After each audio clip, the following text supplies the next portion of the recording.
बिस्मिल्लाहिर्रहमानिर्रहीम। अस्सलाम वालेकुम।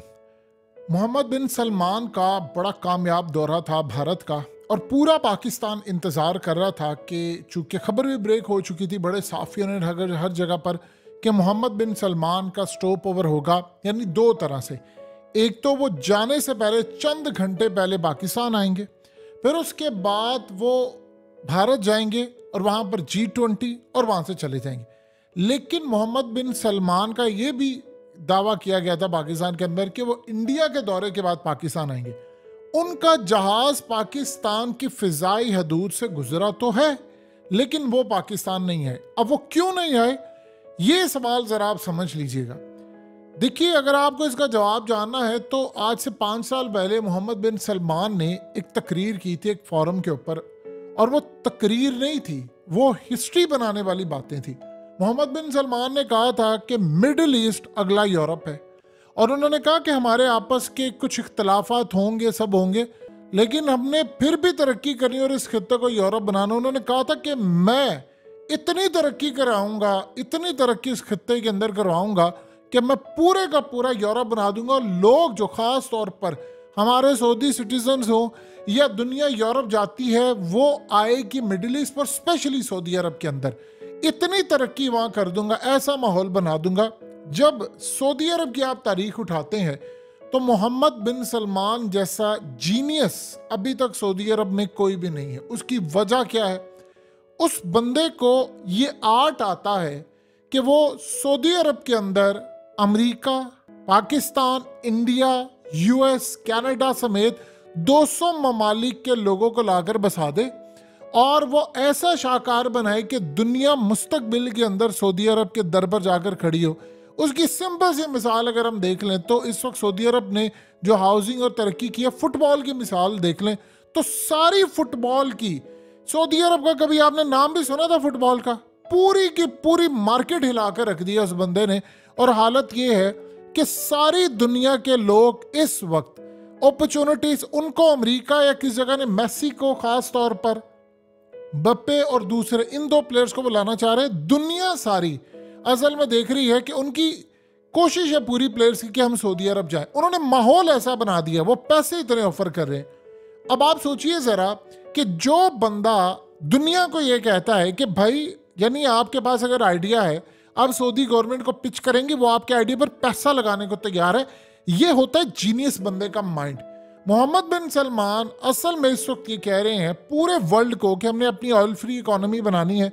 सऊदी अरब के अंदर तो नियम प्रोजेक्ट्स और ये तमाम चीज़ें चल रही हैं, लेकिन आप सिर्फ हमें इतना बता दें कि आपके पास क्या है कि हम आपके मुल्क में इन्वेस्टमेंट करें और हमें वहाँ से फ़ायदा हो।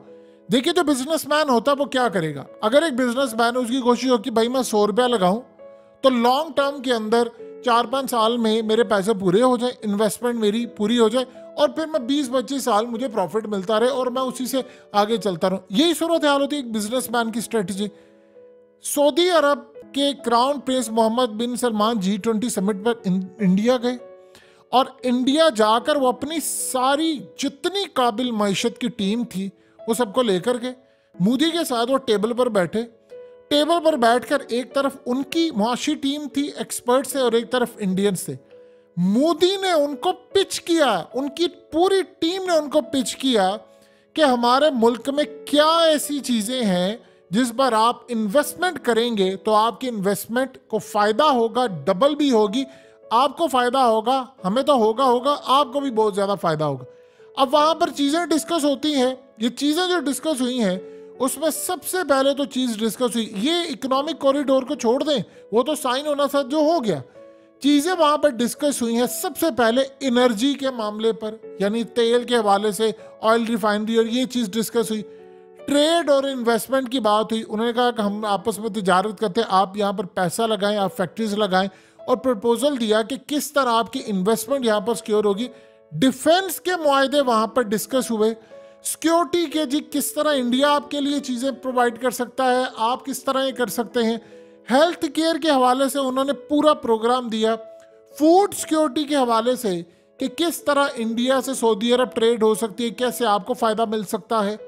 फिर कल्चर, कम्युनिटी, वेलफेयर इश्यूज, ये तमाम की तमाम चीज़ें वहाँ पर डिस्कस हुई। अब आप इमेजिन कीजिएगा ज़रा कि वहाँ पर जितने इंडिया के एक्सपर्ट्स हैं उन्होंने कहा कि आपकी इन्वेस्टमेंट को यहाँ कोई ख़तरा नहीं है, देखिए अमेरिका आ रहा है, फलाना मुल्क ये इन्वेस्ट कर रहा है, फलाना कर रहा है, तो हम ये चाह रहे हैं कि यहाँ पर इन्वेस्टमेंट हो। उन्होंने वहाँ पर कहा कि हम ये चाह रहे हैं कि अब चाहे वो आईफोन हो या कुछ हो, हमने सबको कहा कि आप हमारे मुल्क में आकर इन्वेस्टमेंट करें। तो उन्होंने मोहम्मद बिन सलमान को कहा वो एक्सपेक्ट ये कर रहे हैं कि कम से कम 100 अरब डॉलर वो इन्वेस्ट करें, सऊदी अरब वहाँ पर इन्वेस्ट करें, और उस 100 अरब डॉलर को बाद में उनको क्या क्या फ़ायदे होंगे, क्या क्या चीज़ें होंगी, कैसे उनको बेनिफिट्स मिल सकते हैं, क्या हो सकता है 100 का 150 अरब डॉलर भी हो जाए। अब उनकी मुआशी टीम ने उनको ओवरव्यू दिया क्या क्या चीज़ें हैं। मोहम्मद बिन सलमान ने भी अपने एक्सपर्ट्स अपनी टीम को सामने बिठाया, उन्होंने भी बिठाया, और जो कुछ हुआ उस पर एग्रीमेंट हुआ, साइन हुए। और आप देख सकते हैं कितनी खुशी के साथ मोहम्मद बिन सलमान ने चीज़ एक्सचेंज की, और साथ उन्होंने मोदी को सामने बिठाकर कहा आपके जो इंडियंस हमारे वहां पर मौजूद है सऊदी अरब में, हम उनको उतनी ही इज्जत देते हैं जितनी सऊदी सिटीजन को, और वो हमारे दिल के बड़े करीब हैं। और ये इतना कामयाब दौरा था कि जिसमें मोहम्मद बिन सलमान को क्लियर एक पिक्चर दे दी गई कि आप अगर इतने अरब डॉलर लगाएंगे तो ना तो आपका पैसा डूबेगा, अमन होगा, हमारे मुल्क के अंदर आपको फ़ायदा होगा, ये होगा, इतना रिटर्न आपको मिलेगा। वो उन्होंने एक मोटा मोटा ओवरव्यू दे दिया। अब वो इतने फिजिबिलिटी कमाल थी, इतनी कि उन्होंने बताया कि माजी में देखिए फलाने ने इतना इन्वेस्टमेंट किया, ये किया, वो किया, सिक्योरिटी की बात की गई, फिर उसके बाद कॉरिडोर की सारी चीज़ों पर वो इतना ज़्यादा मुतमईन हुए कि उन्होंने कहा कि जो फाइनल अप्रूवल होगी कि हम कितने अरब डॉलर इन्वेस्ट करेंगे, क्या होगा क्या नहीं, उसका ऐलान जो है वो फिर माशी टीमें और फिजिबिलिटी चेक करके उसके बाद हम फंड्स जारी कर देंगे। अब ये सारी सूरत हाल है जो मोदी ने उनको सारे का सारा प्लान बना कर दिया। अब सबसे बड़ा सवाल ये है कि वो वहां से चले गए, तो जाने के बाद वो पाकिस्तान क्यों नहीं आए। देखिए 2019 के अंदर तो वो पाकिस्तान आए थे ना, पहले पाकिस्तान गए थे, फिर हमारे यहाँ पर ऐलान किया था ऑयल रिफाइनरी, फिर वो चले गए दूसरी जगह पर। अब सादा सी बात बताइए कि हमने मोहम्मद बिन सलमान को क्राउन प्रिंस, वो असल में जीनियस बंदा है, उनके पास है पैसा और वो पैसा निकाल रहे हैं। वो कहते हैं भाई आप अपॉर्चुनिटी दें, अमन कायम करें, चीज़ें बताएं, मुझे प्लान बना कर दें, मैं उसमें पैसा लगाने को तैयार हूं, आपको भी फायदा हमें भी। हमारे पास उनको देने के लिए कोई प्लान नहीं है। आप किसी इन्वेस्टर को बुलाते हैं, अब पाकिस्तान में मिसाल ले लें, मोहम्मद बिन सलमान ने यहां पर आना था, आपके पास क्या प्लान था कि आप उनको देते। आप कोई भी इन्वेस्टर होता है, मोहम्मद बिन सलमान के 30 मिनट इतने कीमती हैं, वो 24 घंटों में शायद हार्डली 6 घंटे सोते हैं, हार्डली वो इतना काम कर रहे हैं। उन्होंने कहा कि मेरे दिमाग पर एक ही चीज़ सवार है कि मैंने अपनी नस्ल को देकर जाना, और पूरी यूथ क्यों उनको पसंद कर दिया सऊदी अरब के अंदर। वो यूथ उनकी कहती है कि जो फैसिलिटीज़ हम कभी जाते थे, हम सोचते भी नहीं थे कि कभी सऊदी अरब में होगी, आपने हमें वो दी है, और अभी तो ये शुरुआत है। अभी तो वो अगले 10 साल बाद आप सऊदी अरब को देखेंगे तो आप शायद अमेरिका को भूल जाएंगे। आप कहेंगे दुनिया, सऊदी अरब पहले उम्रा करने के लिए मुस्लिम जाते थे, वो सिर्फ घूमने फिरने के लिए जाएंगे। उन्होंने वहाँ टूरिज्म कायम और बहुत सारी चीज़ें, जॉब्स है, पैसा सब चल रहा है।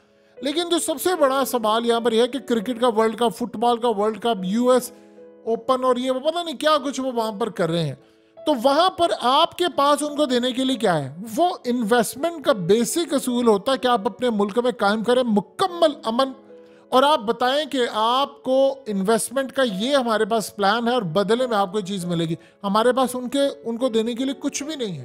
तो जब कुछ नहीं है तो उस बंदे का टाइम ही इतना कीमती है, बताएं वो क्या करेगा। असल चीज़ ये है, अगर उन्होंने मिसाल के तौर पर पाकिस्तान में आकर पैसा इन्वेस्ट करते हैं, वो ये पूछेंगे कि बदले में पैसा सिक्योर रहेगा, सिक्योरिटी रहेगी, तो उनको ये बात फिगर उनको पता है कि हालिया पाकिस्तान में 16 से 17 लाख लोग मुल्क से निकले और सबसे ज्यादा सऊदी अरब गए हैं। तो अगर इनके मुल्क के अंदर फिजिबिलिटी इतनी होती तो इनके लोग मुल्क छोड़ छोड़ कर जाते। सऊदी अरब में लोगों ने इन्वेस्टमेंट की है, जायदाद खरीदी है, दुबई में खरीद, तो इस बात की उनको सारी नजर है उन पर, और वो ये भी देख रहे हैं कि भाई इनके मुल्क के अंदर अभी तक क्या हमारे पास फिजिबिलिटी है।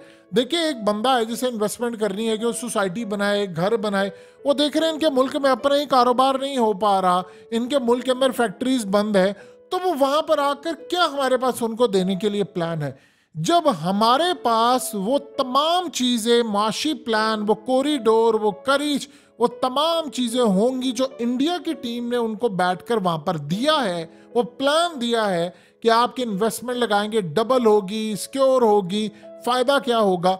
अगर इतना सॉलिड प्लान हमारी भी मुआशी टीम के पास होगा तो मोहम्मद बिन सलमान रुकेंगे भी और मोहम्मद बिन सलमान खुद दोबारा दौरा करने के लिए भी आएंगे।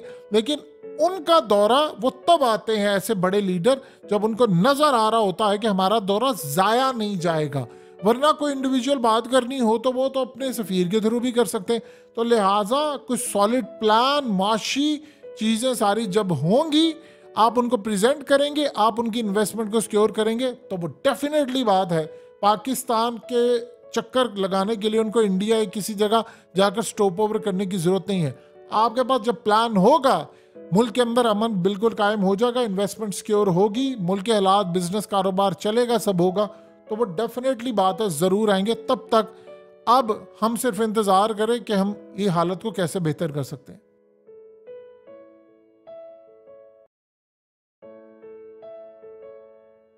हकीकत टीवी को सब्सक्राइब करना मत भूलें, वीडियो को लाइक करें, शेयर करें और कमेंट सेक्शन में अपनी राय का इजहार ज़रूर करें।